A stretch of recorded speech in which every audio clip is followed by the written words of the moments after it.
Macbeth's downfall is often attributed to his lady's unconventional masculinity. Overcome with ambition, she devised a plan to usurp the throne from King Duncan. Readers fault her insatiable hunger for power, but this is a singular reading. Every action has an equal and opposite reaction. The true cause of Macbeth's downfall is that he adopted his wife's masculine ideal instead of aligning with his own principles. Though he was motivated by his love for her, he is responsible for allowing her to influence his fate.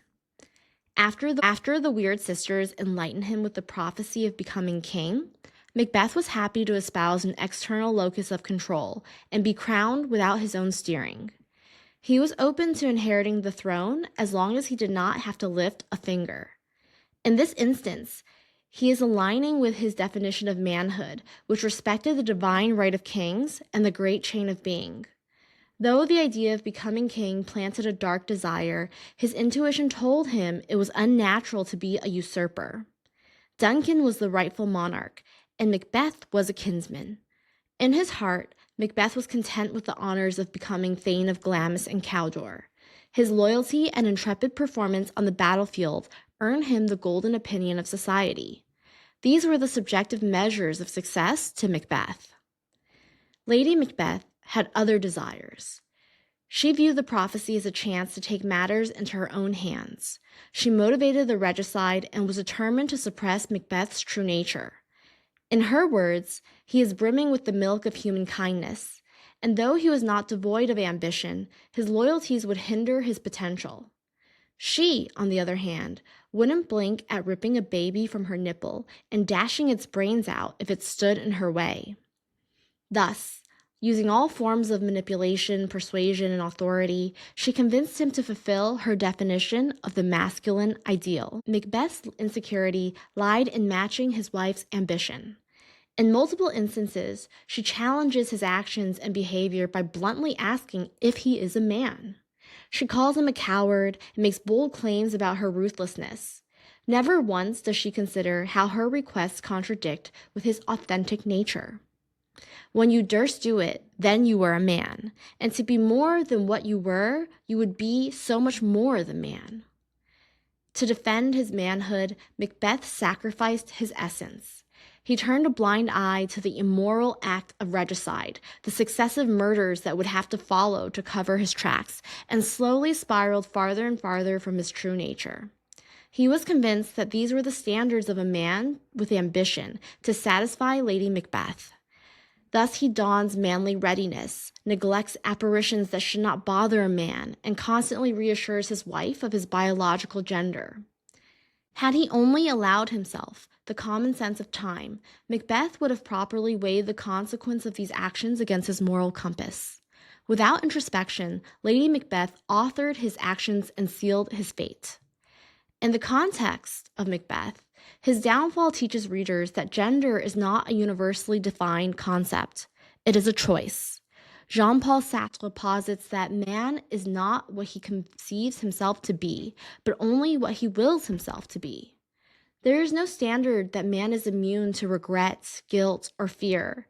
There is no standard that man must violate his principles to seize more power. Lady Macbeth insists on a singular definition of being a man, but Macbeth is the one who is wrong to accept it. He should insist on himself and hold fast to his values.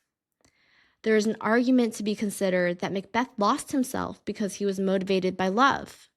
Proving his masculinity was a way to prove the lengths he would go to for Lady Macbeth, to satisfy the version of him that she desired.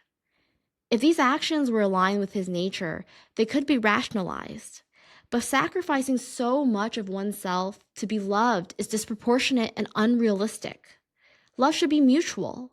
While she has made clear her definition of manhood, she should also invest time in what would nourish and expand him, as that answer is not more power. Loving someone is about helping that person maximize his potential, not using him as a means to achieve one-sided goals. Lady Macbeth leveraged his love for her to manifest her definition of a man without considering the impact on his nature. I personally have had a brush with authenticity and alignment in recent days.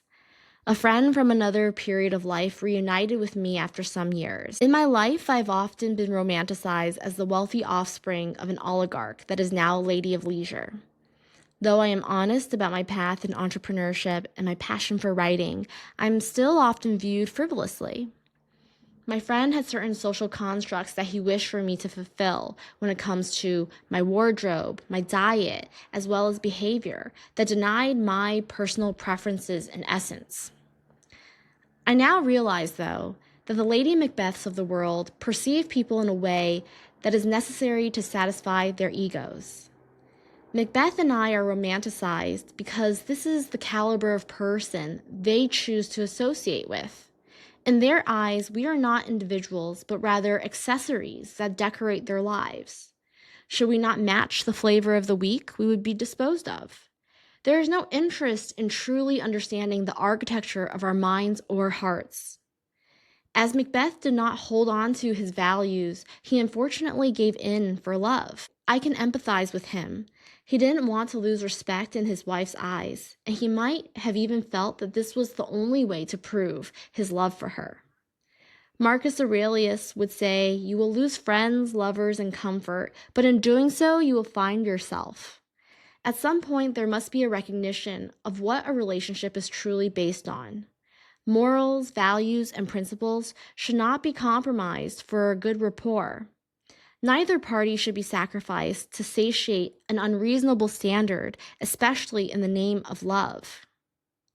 If I were a younger, more malleable version of myself, I would probably be more prone to Macbeth's downfall as well. There's been a period in my life where I would buy that dress, wear those shoes, and eat these meals to satisfy what society expected of me. It was because I didn't know myself. There was so much noise, temptation, and honestly, I was afraid that the true me wouldn't find acceptance.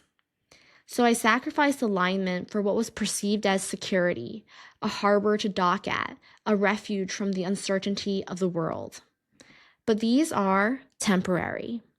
Any friendship or relationship built on the sacrifice of oneself is doomed to be ephemeral.